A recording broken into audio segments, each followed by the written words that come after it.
ప్రముఖ ప్రవచనకర్త గరికపాటి నరసింహారావుపై ఒక మహిళ సంచలన ఆరోపణలు చేసిన వీడియోలు ప్రస్తుతం సోషల్ మీడియాలో వైరల్ అవుతున్నాయి.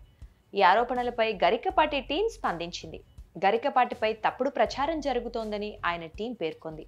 కొన్ని యూట్యూబ్ ఛానళ్లు చేస్తోన్న దుష్ప్రచారం ఆయన కుటుంబ సభ్యులతో పాటు అభిమానులను కలతపెడుతోందని తెలిపింది. ఈ మేరకు గరికపాటి నరసింహారావు ఇన్స్టాగ్రామ్ అకౌంట్లో ఒక పోస్ట్ చేశారు.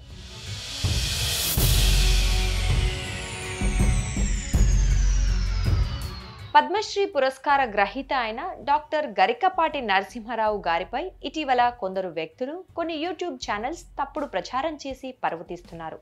ఈ దుష్ప్రచారం వారి కుటుంబ సభ్యులను, అభిమానులను చాలా కలతపెడుతోంది. వారు చేసిన ఆరోపణలన్నీ నిరాధారం, సత్యదూరం.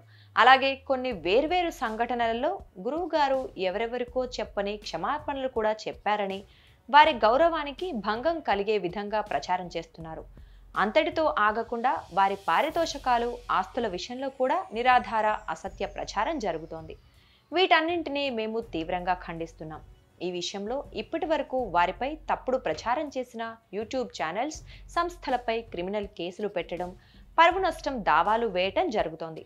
కాబట్టి ఈ విషయంలో వ్యక్తులు గాని, సామాజిక మాధ్యమాలు గాని ఇకపై ఎటువంటి దుష్ప్రచారం చేసినా తగిన చట్టపరమైన చర్యలు తీసుకోబడతాయని గమనించగలరు అని ఇన్స్టాగ్రామ్ పోస్ట్లో గరికపాటి టీం పేర్కొంది.